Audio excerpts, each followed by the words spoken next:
ട്രോളിട്ടെ വൈകാണ്ടിരിക്കുക പെട്ടെന്ന് ഇപ്പൊ ഞാൻ ഇന്നൊരു കോമഡി ആയി പറഞ്ഞു. എല്ലാവരും ഇപ്പൊ സായി പോയി, സായി മാസം അടിച്ച് പോയി, സായി ആ മാസം കാണിച്ചില്ല. സാധാരണ എല്ലാവരും സായിനെ ന്യായീകരിക്കാൻ നോക്കും. നേരി ദുബായി ഞങ്ങൾക്ക് എന്താ ചെയ്തത്? സായി പറഞ്ഞാണ് കയ്യിൽ പാലിക്കാൻ ഫുള്ള് എടുത്ത് അലക്കിക്കോ. അത്ര കോൺഫിഡൻസും അത്ര ഫ്രീഡം അല്ലേ? അപ്പൊ ഈ ട്രോളൊക്കെ കണ്ടു ചേട്ടൻ എന്തെങ്കിലും പറയുന്നു.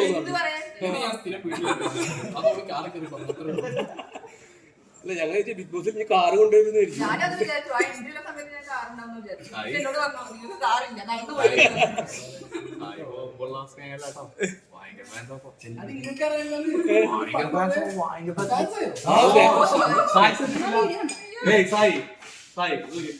ബിഗ് ബോസ് കണ്ടസ്റ്റന്റ് പുറത്തേക്ക് ഇറങ്ങുമ്പോ എല്ലാവരും ആളുടെ പോലെ അറിയില്ല. പകുതി ആൾക്കാർ അടുത്ത പ്രാവശ്യം ബിഗ് ബോസിലേക്ക് സ്നേഹ ചേച്ചി പോകണം.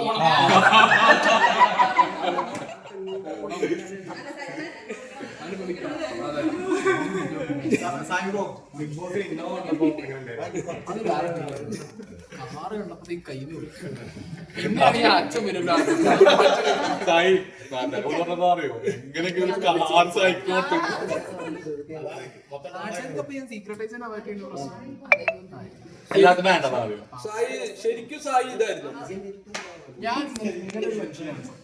സത്യം പറഞ്ഞേ ഇങ്ങനത്തെ ആണ് സത്യത്തിൽ ഇങ്ങനെ ആയിരുന്നു ആളുകളായിരുന്നു.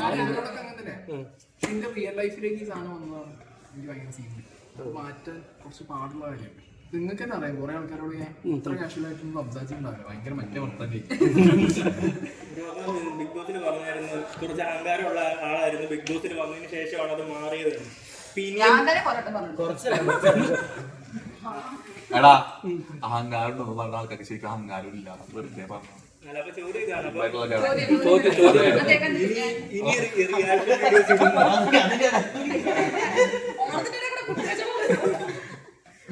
റിയാക്ഷൻ വീഡിയോസ് ഇടുമ്പോ അല്ലെങ്കിൽ റോസ്റ്റ് ചെയ്തിട്ട് വീഡിയോ ഇടുമ്പോ ഇനി ഞാൻ ഈ കാര്യം ശ്രദ്ധിക്കണം, അല്ലെങ്കിൽ ഇത്തരത്തിൽ നേരത്തെ ചെയ്ത പോലെ ഇത്തരത്തിലുള്ള രീതിയിൽ ഞാൻ റിയാക്ട് ചെയ്യില്ല, അങ്ങനെ എന്തെങ്കിലും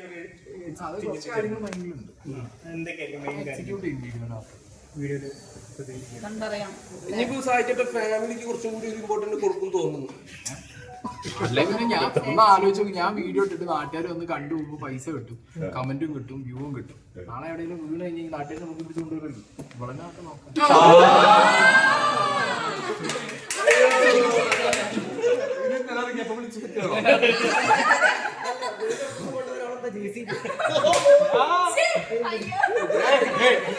മനസ്സിലാക്കാൻ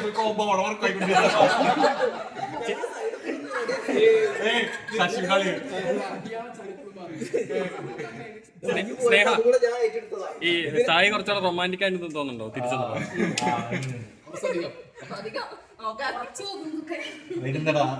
നിങ്ങളുടെ റൊമാൻസ് കണ്ടിട്ട് നന്ദനെ കണ്ണൊക്കെ പൊത്തിക്കണ്ടായിരുന്നു ലിപ്ഡോ കണ്ടിട്ട്.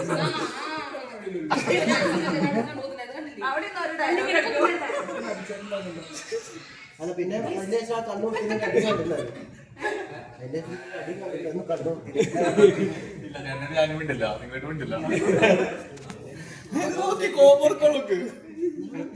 സായി ആണ് ഇനി സീക്രട്ട് ഏജന്റ് മാറി. പേഴ്സണൽ ലൈഫിലേക്ക് ഇനി സീക്രട്ട് ഏജന്റ് ഞാൻ കഴിച്ചില്ല. പേഴ്സണൽ ലൈഫിൽ നമ്മുടെ സോഷ്യൽ മീഡിയ ലൈഫ് വന്നു ഈ മീഡിയ ലൈഫ് അത് വേറെ തന്നെ ആയിരിക്കും. മീഷേന്ന് കാണിക്കാൻ അടിച്ചപ്പോ ആകെ ഒരു ട്രോള് കണ്ണാപ്പി എന്നൊരു സാധനം. ഈ കണ്ണാപ്പി മോശമാണ്. ഞാൻ അതിന് മുന്നേ വീഡിയോ ഇട്ടിട്ടുണ്ട്. കണ്ണെന്നുള്ള പേര് ദൈവത്തിന്റെ പേരല്ലേ? അമ്പലത്തിൽ കയറിയിട്ട് കണ്ണാപ്പി എന്ന് വിളിക്കുമോ ദൈവത്തിന്? ആരെങ്കിലും ഞാൻ വിളിച്ച് കണ്ടിട്ടും കേട്ടിട്ടുമില്ല. വിളിക്കേണ്ടവർ കാണുന്നുണ്ടെന്നുണ്ടെങ്കിൽ സ്നേഹത്തിന്റെ പുറത്ത് അങ്ങനെ വിളിക്കാമല്ലോ ദൈവത്തിന്. കണ്ണാപ്പി എന്നൊക്കെ പറയുന്നതിനോട് അതൊക്കെ ഞാൻ സന്തോഷത്തിലുണ്ട്. രസമാണ്. പണ്ട് കണ്ണാപ്പി, ഇപ്പൊ കണ്ണാപ്പി തന്നെ വിളിക്കണേ. പണ്ട് വേറെ അതൊന്നും പറയില്ലേ, അത് മതി. ബിഗ് ബോസ് പോയ സമയത്ത് ഫസ്റ്റ് തന്നെ എപ്പോ പൊട്ടിത്തെറിക്കും വിചാരിച്ച് നിൽക്കുന്ന ആൾക്കാർ, അതായത് ഇപ്പൊ വീഡിയോസ് ഒക്കെ കാണുന്നത് അതിപ്പോ ഭയങ്കര ഡീസെന്റ് ആയിട്ട് നോർമൽ ആയിട്ടാണ് ഇപ്പൊ അതൊക്കെ നല്ലതാണ്. എനിക്കവിടെ ചെന്നപ്പോ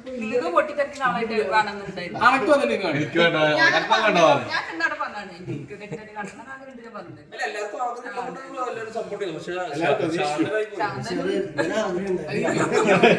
ബിഗ് ബോസ് പറയുന്നത് 100 ദിവസമല്ല. ബോസ് പറയുന്നത് എൻ്റെ ലൈഫാണ്. ഈ സാധനം അവിടെ പലതും നമുക്ക് ഗിമിക്കായിട്ട് കാണിക്കുന്നത് കുറച്ച് കഴിഞ്ഞാൽ തലയ്ക്ക് തിരിച്ചടിച്ച് രാജാവ് രായാവായതൊക്കെ നമ്മൾ കണ്ടിട്ടുണ്ട്. ഞാൻ ഈ റിയാലിറ്റിയിൽ നിൽക്കുന്ന ഞാൻ ഇനി അങ്ങോട്ടും മരണം വരെ ഈ റിയാലിറ്റിയിലാവും. പിന്നെ അവിടെ ആർക്കും ഹോണ്ട് ചെയ്യാൻ പറ്റില്ല. എനിക്ക് റിഗ്രറ്റ്സ് ഇല്ല. മറ്റേതെന്തായി വേറൊരു സാധനം എടുത്ത് മുഖത്ത് വെച്ച് എന്നിട്ട് പിന്നെ പുറത്തിറങ്ങി അത് കണ്ടിന്യൂ ചെയ്യാൻ പറ്റാതെ അത് പൊട്ടിത്തകർന്നു. പിന്നെ അടുത്ത സീസൺ തുടങ്ങിയപ്പോഴത്തേക്കും ഇപ്പുറത്തെ രാജാവ് ഉണ്ടായിരുന്ന ചത്തുകൂത്തി സൈഡിൽ കിടന്നു. എന്തിനാ ആവശ്യം? പ്രധാനപ്പെട്ട ആൾക്കാർ പറയുന്ന കാര്യം വെച്ചാൽ പുറത്തു നിന്ന് ഈ ബിഗ് ബോസിലെ ഓരോ കണ്ടസ്റ്റന്റിനെ റോസ്റ്റ് ചെയ്യുന്ന സമയത്ത് ഇതായിരുന്നു ബിഗ് ബോസ് സംസാരിച്ചു. അകത്ത് പോയപ്പോ ശരിക്കും അയ്യോ എങ്ങനെയൊന്നും പറയേണ്ടില്ല. എല്ലാ കാര്യങ്ങളും അങ്ങനെയുണ്ട്. കമന്ററി ക്രിക്കറ്റിൽ എന്ന് പറയുന്ന ആളുകൾ ഒരു ബാറ്റ് എടുത്ത് കൊടുത്തിട്ട് സച്ചിനെ ഡ്രൈവ് പഠിപ്പിക്കും. അപ്പോൾ ഡ്രൈവ് അടിക്കാൻ പറ്റുമോ? വിരാട് കോഹ്ലിനെ സിക്സ് അടിക്കാൻ പഠിപ്പിക്കും. സിക്സ് അടിക്കാൻ പറ്റുമോ? അങ്ങനെയാണ്. അത് എല്ലാ ഫീൽഡിലും അങ്ങനെ തന്നെയാണ്. ഇവിടെ മാത്രമൊന്നും ബിഗ് ബോസിൽ ഉണ്ടായിരുന്നവരെയൊക്കെ വിമർശിച്ചപ്പോൾ സ്വയം ബിഗ് ബോസിലോട്ട് പോവാണ്. അപ്പം എനിക്കും വിമർശനങ്ങൾ വരുമെന്ന് അറിയാലോ. ഡെഫിനറ്റ്ലി ഞാൻ പറഞ്ഞല്ലോ. അപ്പൊ അത് ഏത് ലെവൽ വരെ പോകും? അല്ലെങ്കിൽ അത് എക്സ്ട്രീം ലെവൽ വരെ പോകുന്നില്ല. മതവും രാഷ്ട്രീയമായിരുന്നു ഞാൻ മെയിനായിട്ട് സിനിമയിൽ. അത് ഏത് എക്സ്ട്രീമിലും പിന്നെ ട്രോൾ ചെയ്യും അല്ലെങ്കിൽ എനിക്ക് വിമർശനങ്ങൾ വരുന്നത് എനിക്ക് കൃത്യമായിട്ട് അറിയാം. പക്ഷെ വിമർശിക്കുന്നതും അരിയാണ്, എല്ലാം അരിയാണ്. End of the day monetary ബെനിഫിറ്റും ആയിരിക്കും, ട്രാക്ഷൻ ആയിരിക്കും. ഞാൻ വേറെ എൻ്റെ ലൈഫിൽ എൻ്റെ പേഴ്സണൽ ലൈഫിലേക്ക് ഇതൊന്നും ബാധിക്കാതിരുന്ന എനിക്ക് ആവശ്യമില്ല. പിന്നെ സായി ബിഗ് ബോസ് പോയതിനു ശേഷം സായി വെറുത്തിരുന്നവരൊക്കെ ഇഷ്ടപ്പെടാൻ തുടങ്ങിയെന്ന് കുറെ ആളുകൾ കമന്റിലൊക്കെ വന്ന് പറയുന്നുണ്ട്. ഇഷ്ടം പോലെ എല്ലാവർക്കും പ്രശ്നം അറിയോ? പ്രശ്നം വെച്ചാല് അതെന്തൊക്കെ എല്ലാവർക്കും കാണേണ്ടത് അങ്ങോട്ടും ഇങ്ങോട്ടുള്ള അടിയാണ്. അത് മിസ്സായി. അത് എക്സ്പെക്ട് ചെയ്യുന്നതാണ്. പക്ഷെ എല്ലാവർക്കും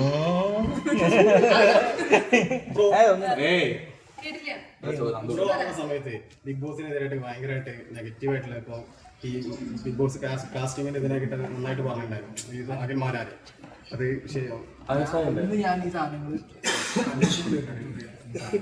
കണ്ട് പഠിച്ചിട്ട് അല്ലെ കാസ്റ്റിങ്ങിന്റെ കാര്യത്തിലൊക്കെ എന്തെങ്കിലും വിട്ടുവീഴ്ച അവർ ചെയ്യുന്നുണ്ടോ?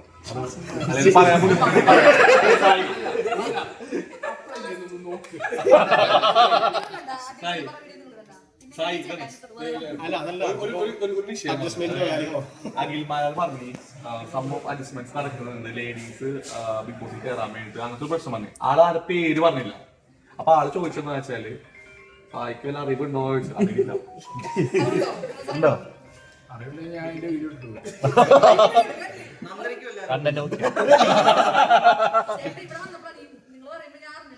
ഇറങ്ങിയിട്ട് കുറച്ച് ദിവസമായില്ല. അതെ ഞാൻ കുറെ കേട്ടു എന്തൊക്കെ സംഭവം എനിക്കൊരു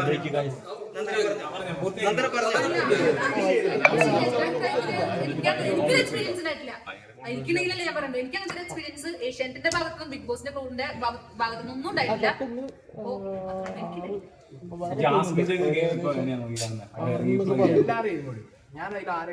ജാസ്മിന് ഭയങ്കര ഹേറ്റ് ആയിരുന്നു, അറിയാറുന്നല്ലോ. സായി ഇപ്പൊ ആ ജാസ്മിന് ഇപ്പൊ രീതിയിൽ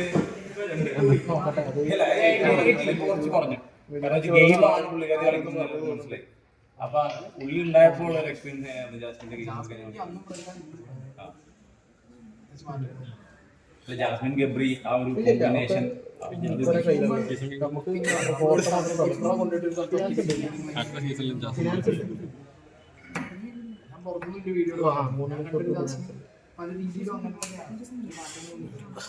എല്ലാത്തിനും ഇടപെട്ട് സംസാരിക്കുന്ന ഓരോരുത്തരുടെ പറയാൻ പറ്റും. ഇഷ്ടമാണ് അവിടെ എങ്ങനെ എക്സിസ്റ്റ് ചെയ്യുന്നത്. ഈ കഴിഞ്ഞതിന് മുന്നത്തെ പ്രാവശ്യം ഈ ഫിസിക്കൽ അസോൾട്ട് എന്ന് പറഞ്ഞൊരു കാര്യം നടന്നിട്ടുണ്ട്. ഇപ്രാവശ്യം ബോക്കിയുമായി മുഖത്തടിച്ചായിരുന്നു സിജോടെ.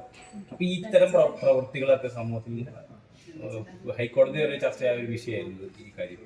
ഇതിനൊക്കെ എങ്ങനെയാണ് നോക്കിക്കാണുന്നത്? സുപ്രീം കോടതികളുണ്ട്, അതിലൊന്നും ഇല്ലല്ലോ ആരും. പണ്ട് ആർക്കൊന്നും വേണ്ട. രാഷ്ട്രീയം മതവും തമ്മിൽ തന്നെ കുത്തിച്ചാവാം. അതൊന്നും വിഷയമല്ല. ഇതിനകത്ത് ഇടപെടണം. ഇതിനകത്ത് ഇടപെട്ട് കഴിഞ്ഞാൽ അതിനകത്തുള്ള കാര്യങ്ങൾ മുന്നോട്ട് കൊണ്ടുപോയി ഷോയിനകത്ത് വൈപ്പ് അയാൾ ആളെ കളഞ്ഞില്ല. അത്രേ ഉള്ളൂ. അയാൾക്ക് ഇനി ബിഗ് ബോസ് എന്ന് പറഞ്ഞ പേരിൽ എക്സിസ്റ്റൻസ് ഇല്ല. സിമ്പിളാണ്. മുകളിൽ വേറെ എനിക്ക് തോന്നുന്നു ഈ ഷോ നിർത്തിക്കണം എന്നൊക്കെ പറയുന്നവരുടെ സിനിമയാണെങ്കിൽ ഞാൻ ഈ പറഞ്ഞ കാര്യങ്ങളൊക്കെ ഒഴിവാക്കുന്നുണ്ട്. മതത്തിന്റെ പേരിൽ കുത്തിക്കൊന്നു കഴിഞ്ഞാൽ മതം ഒഴിവാക്കുമായിരിക്കും, രാഷ്ട്രീയ പാർട്ടിയുടെ പേരിൽ കുത്തിക്കുന്ന രാഷ്ട്രീയം ഒഴിവാക്കുമായിരിക്കും. അതൊരു ഇറലവൻസ് സാധനങ്ങളാണ്. ചുമ്മാ പറഞ്ഞൊരു ഒരു ടൈമിൽ പറഞ്ഞ് ഇതാക്കാതെ സായി ഒരുപാട് ഈ പ്രീ ജഡ്ജ്മെന്റോട് കൂടിയായിരിക്കും ബിഗ് ബോസിലേക്ക് പോയത്, ഫസ്റ്റ് പോയത്. അപ്പം അവിടെ ചെന്ന് കഴിഞ്ഞിട്ട് ഞാൻ ഉദ്ദേശിച്ച പരിപാടി അല്ല ഇത്, അല്ലെങ്കിൽ ഞാൻ ശരിക്കും ലോക്കായി പെട്ടുപോയി എന്ന് തോന്നിയ ഒരു മൊമെന്റ് ഏതായിരിക്കും? അങ്ങനെ വന്നിട്ടില്ല, അല്ലെങ്കിൽ ഞാൻ ഉദ്ദേശിച്ച പോലെ എനിക്ക് ഇതിൽ പെർഫോം ചെയ്യാൻ പറ്റുന്നില്ല എന്ന് തോന്നി? ഞാൻ ഉദ്ദേശിച്ചതിനേക്കാൾ കൂടി ഞാൻ പെർഫോം ചെയ്തു. ഞാൻ എന്റെ മനസ്സിൽ കൃത്യമായ ഒരു ചേട്ടാ ചേട്ടൻ മേത്ത് കൈ വെച്ച് ഞാൻ കൃത്യമായിട്ടുണ്ട്. ഇറങ്ങുന്ന ഒരു കണ്ടസ്റ്റൻസിന് പോലും എനിക്കൊരു പ്ലാനിങ് ഇല്ല എന്ന് പറയാൻ പറ്റും. എനിക്കറിയില്ല അത് പറയുന്നുള്ളൂ. എന്റെ പ്ലാനുകൾ ഞാൻ അവിടെ ക്ലിയർ ആണ്. അത് പുറത്ത് വന്ന ആളുകളിലേക്ക് എത്തുകയില്ല. അല്ല, അത് നമുക്ക് പറയാൻ പറ്റില്ല. ഈ ഷോ എന്ന് പറയുന്ന ഒരു നറേഷൻ അവർക്ക് ഈ ഒരു വ്യക്തിത്വ നറേഷൻ ആണ്. എല്ലാ സിനിമയ്ക്ക് അങ്ങനെ തന്നെയല്ലോ, ഒരു വ്യക്തിയുടെ നറേഷൻ ആണ്. അതെന്താ ഇങ്ങനെ നമുക്കൊന്നും പറയാൻ പറ്റില്ല. നമ്മൾ ഗെയിം കളിക്കുക.